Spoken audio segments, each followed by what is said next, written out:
Ayan guys, magandang araw po muli sa inyong lahat. Wala. Ayan. Nasaan ang salamin? Anong salamin? Yung labo. Ano mo? Ayun ang salamin mamaya. Oh, yeah, sa akin yan ay. Hindi malabo yan. Sabing labo yan. Ayan guys, mag-i-area po kami ni Sheila. Yung labo. Ba't labo? Labo nga yan. Mamaya, balakid ka pa yan. Labo na ba yung mata mo? Labo pa dyan lugod. Mamaya yan. Pag-apak mo, bangin na pala. Di mo nakita. Paakay ka na kay Dagay. Dagay, akayin mo nga ako.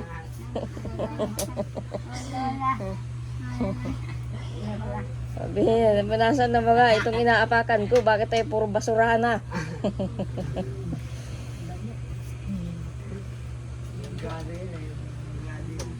Grado. Ang sa mata. Dahil grado, kagaya nito sa ating kong ito. Pag kayo nag-alis ng alas 3 Dagay, sama yung tutoy. Palitan mo na lang muna yung short. Yan, may tayo, bangi. Tandang pa pala ito. Manamatan lang. Tandang. Oo. At susunduin ko na lang mamaya si tutoy. Baho, may tayo. Nanay, susutin. Bangi. Ang susutin nanay, eh. Bangi. Mahigit hindi nagaan. Nasa pampakiramdam niyan. May nakain. Ako ng short yun na. Papalit na ang short to, Toy. Ang pajama susuotin yan. Hindi na short ano yan. Pajama mo ko. Ito, oh. Alauna, maalauna na. Ano pa naman? Napunta lang kay Sheila. Gayakan mo pag Si Larry may lakad din. Ay, si Jason. Kasama ni Larry si Jason. May lakad. Nandito sa kasibot-sibot. Yung pajama yan. Alam mo, alas 3 susunduin diya sa kanto. May masundo sa inyong tricycle? Meron sila mga si Jima, si Mami. Oh, oh. Alam mo, Hindi yan. Kay Kuraw yan. alas 3 ay susunduin niya kami. Ikaw naman, Ryan. Mamaya magsaing ka. Pagkahapon na. Sa Ryan, apa tayo sinagawa niyan? Dahan ako tayo siyang lagi.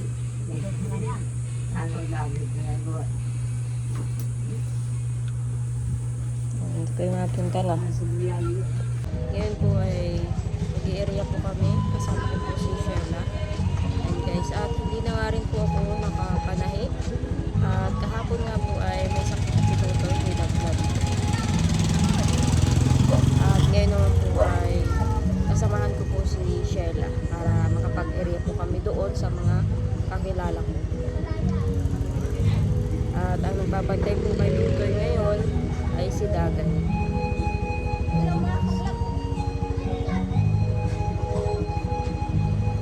Inaantay ko lang po si Sheila. Ayun guys, ngayon umaga naman po ay papunta po kami ni Larry sa Daet at bibili po ako ng gamot at syempre si Larry po ay may bibilin din po sa Daet na materyales po niya na gagamitin. Ayun guys, nagmotor na lang po kami at matipid naman po ito sa gasolina at saka may papel na rin naman po yung motor ko. Hindi na nga rin po ako nakapag-video kahapon kasi nag-area po kami ni Sheila paghapon. Hindi na rin po ako nag-video na kung saan-saan po kami nakapunta at hapon na rin po ako nakauwi kaya hindi rin po ako nakapag-upload. Kaya ngayon po guys, papunta naman po kami ng Daet ni Larry. Kaya ito, paputol-putol lang po yung aking video para makabuo po ng video sa aking mga ginagawa. At minsan po talaga ay hindi ko na po nagagawa ng video yung ibang pinupuntahan po namin. Katulad po ni Sheila kahapon, yung mga pinuntahan po naming mga barangay ay hindi na po ako nakapag-video. At nakakahiya po mag-video lalo na't may mga kausap ka pong mga tao na minsan ayaw po nila ng vlog. Ayan guys, so nandito po kami sa Daet at bibili po ng gamot po ni Dagay. Ayan, tanghali na.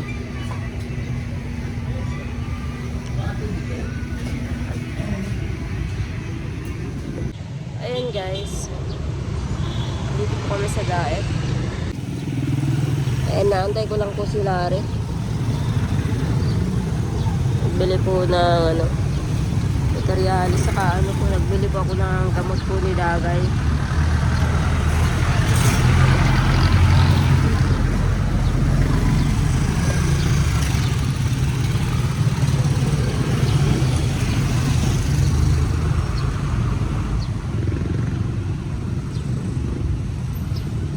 Ay, sobrang init po. Nakabili pa rin ang gamot ni Dagay. Pauwi na po kami. Pauwi na kami sa bahay. Ayan guys, at nandito na rin po ako sa bahay. Ayan, at kanina nga po galing po kaming dait ni Larry. Kaya hindi po ako nakapag-vlog. Tapos kahapon naman po nag-area po kami ni Sheila doon po sa St. Peter. At nung isang araw naman po ay may sakit po si Tutoy. Hindi pa rin po nagaling, kaya kahit po doon sa tahian ay hindi pa rin ako nakakapunta. At yun nga po, dahil may sakit si Tutoy noon, kahit pag-area hindi ko na po gawa na si Tutoy po ay hindi pa gumaling-galing. At yung pong mga iniinom na gamot ay yung iba po kasi ayaw pong inumin ni Tutoy at ang hirap pong painumin ni Tutoy ng gamot. Ayan po siya At hindi pa rin po nagaling masyado. Pinahilot ko naman na po, tapos dinala ko na kay Lolo Bading. Pinatatandaan niyo po yung dinala ko po si Tutoy kay Lolo Bading. Tapos hanggang ngayon, ganun pa din po. Kumbaga po, pabalik-balik ang lagnat niya. Ayan guys. Si Ronaldin po ay wala dito, nandoon sa tita niya, sa kapatid po ni Rodel doon po sa Pilit. At yun nga po si Ronaldin, noong pong wala pa po dito yung tiyahin niya, yung kapatid ni Rodel, hindi pa na punta dito kasi nga hindi pa piyesta. Kaya punta po dito at mamimiesta lang po sila ng Kapalungga.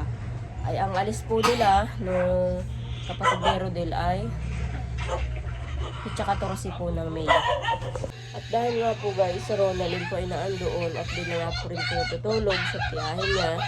At aalis nga po ng pitsa 14 ay gusto na rin po ni Rona na sumama sa Pangasinan. At doon na daw po siya papasok.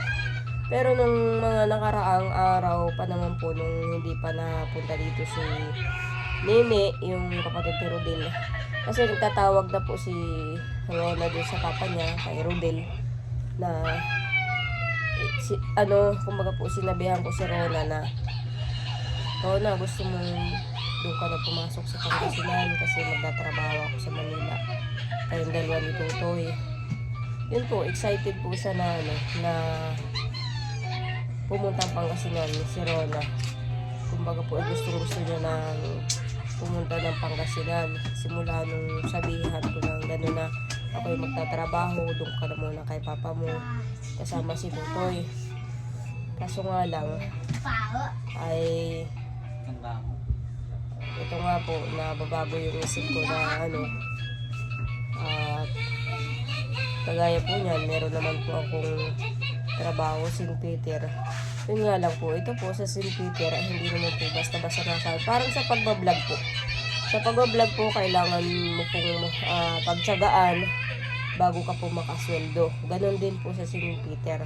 Tsaga-tsaga ka muna bago ka makasahod. Kaya yun. Pero ngayon, gusto na po ni Rona na sumama sa Pangasinan at doon siya pumasok. At ito naman po si Tutoy, makiin na po yan.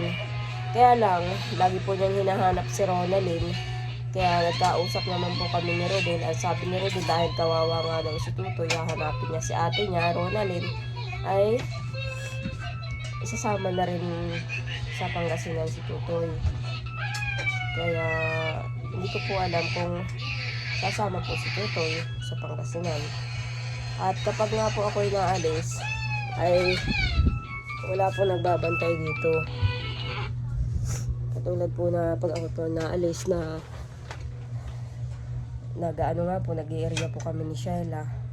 Kahit po ako'y manahi, wala rin po ako dito sa bahay. Yun lang po ang problema ko po dito sa katayuan ko po dito sa bahay ko ay. Yun lang po ang pinang-problema ko. Pero kung sila nanay po ay naasahan ko, kahit na halimbawa mapasok ka na, kung naaasahan ko lang po sila na dahil na andito naman po sila araw-araw, kung maaari sana kapag tanghali susunduin si Tutoy oras na wala pa po ako dito sa bahay, pero hindi po nila yun nagagampanan. Kaya yun lang po ang malaking problema ko, na halos hindi ko na po alam ang gagawin ko, papanuhin ko yung ano. Kasi pag nag-area po kami ni Sheila, aalis po kami dito ng umaga, halimbawa alas 9 o alas 10, inaabot po kami ng alas 2 o alas 3 ng hapon bago makauwi. Ay papasok po si Tutoy ng tanghali, halimbawa hindi ko na po masusundo, hindi ko na mahahatid sa tanghali kasi grade 1 na po siya, maghapon na ang pasok. Yun po ang malaking problema ko lang po dito. Kaya yun, pinag-iisipan ko pong maigi. Hindi naman po pwedeng na hindi po ako magtrabaho or ganyan, sanayin yung kung ano yung pinapasok ko ngayon. At kung sa malayo naman po ako magtatrabaho, halimbawa sa Manila, yung agad-agad ay may sweldo, ay kawawa din po yung mga bata dito. Kahit gustuin ko naman po sa Manila ako magtrabaho, mag-apply, maiiwan ko naman po ay si Dagay. At hindi ko rin po masisiguro kay nanay na ipagkatiwala si Dagay. Kasi nga po, alam niyo naman po nung nakaraan, doon na po natutulog kala nanay si Dagay, ay nalilipasan pa ng gamot kasi hindi po pinapaalala ni nanay. Kaya yun lang po ang mahirap sa sitwasyon ko, na parang nag-iisa ako. Kumbaga, kahit na andito sila lagi, andito yung kapatid ko, kahit na andito yung nanay ko araw-araw, parang nagsusolo lang din po ako. Kaya yun po,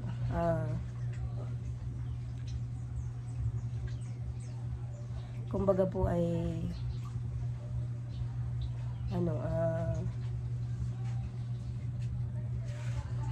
mabigat po sa kalooban ko yung papaloy yung mga bata sa akin. Pero kung kailangan, kasi kapag nandito naman po sa akin yung mga bata, katulad po nung nakaraang na hindi pa po nadating dito sila Rogeline, yung kapatid ni Rodel, nagkakausap na po kami ni Rodel tungkol sa bata. Nagbibigay naman po siya na 500, pero hindi po naman nasapat yung padala niya. Kumbaga po ay tinitikis niya. Kaya kapag iiwan po sa akin yung dalawang bata, araw-araw po yung may baon, may pasok. Kung iiwan po sa akin, hindi ko rin po masasabi kung magkano lang ipadala ni Rodel, ay paano naman po kami, paano na kami kakain. Kaya iniisip ko pong mabuti na mas mabuti siguro na isama na po ni Rodel yung mga bata, kaysa naman mamumroblema ako ng gastusin namin araw-araw dito, na kahit tumawag ako ng tumawag kay Rodel, kahit siya'y araw-araw na laot doon, at kung ang pinapadala lang po sa amin ay kaunti lang at kulang pa rin ang budget na ibinibigay niya, dahil araw-araw na naman may baon ang mga bata, mapasok, dalawa po yan. Kasi si Kurahaw, kukumbinsihin ko pang pumasok. Si Dagay naman po, tatanungin ko ulit po kung papasok si Dagay. Kasi nung ito pong taon na to na napasok siya alas, hindi po siya naka-exam kasi ang kanyang isip po ay natutulala noon. Kaya hindi po siya nag-exam. Kumbaga po ay bumalik sa dati. Tapos natulala siya. Yun nga po, yun yung napabayaan ni nanay na hindi mapaalala kay Dagay na uminom ng gamot. Yun po, kumbaga po ay ayan, kung isasama naman po ni Rodel yung bata, maaring magtrabaho po ako. Ayan, si Dagay po maiiwan kala nanay. Ganun pa mangyayari. Pero si si Tutoy po ay ayaw po niyang sumama. Ilang beses ko na po tinanong. Hindi daw, hindi. Pero titingnan ko pa rin po kung mapagusto si Tutoy na sumama kay Rona din. Kasi makiati po siya. Makiati. Hinahanap niya si Rona. Pero ngayon po, ilang araw na, siguro po mga 4 na gabi na po si Rona na hindi natutulog dito. At 4 na araw na din po na hindi napunta dito. Kami na lang po ang napunta doon para makita ni Tutoy. Kaso nga lang po, pag napunta kami doon, gusto akitin ni Tutoy, pauwi dito si Rona. Ngayon, umiiyak si Rona kasi ayaw pumunta dito at sasama na nga daw siya sa Pangasinan at doon niya gusto magpasok. Ayan. Ay si Tutoy naman po, ang gusto ni Tutoy dito lang. Pero hindi ko naman ako naririnig kay Tutoy na hanapin si ate niya. Toy!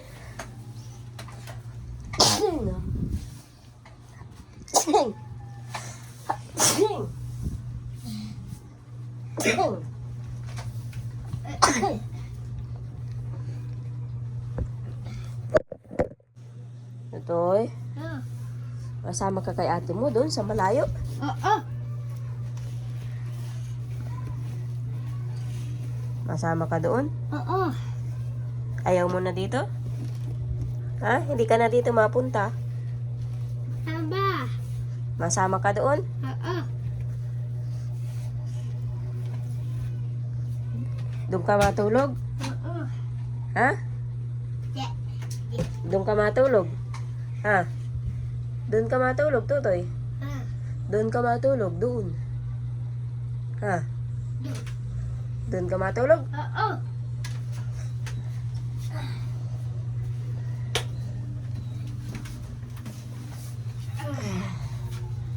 Doon ka mapasok? Hindi. Ayaw mo doon? Wala ka. Bakit? Bakit ka? Ano ko? O ay, maalis si ate mo. Maalis. Masama ka? Ha? Oo. Masama ikaw? Oo. Ay, di doon ka matulog. Doon ka na matulog, hindi na dito. Ano ma? Ano ko? Ano, masama ka? Doon na ang tulog nun. Ayaw mo na. Ah, masama ka? Ka. Ayaw mo? Siyempre, pag nagsama ka, doon ka na matulog. Kaya ka. Ano, doon ka na matulog? Ha? Ah. Ha? Ah.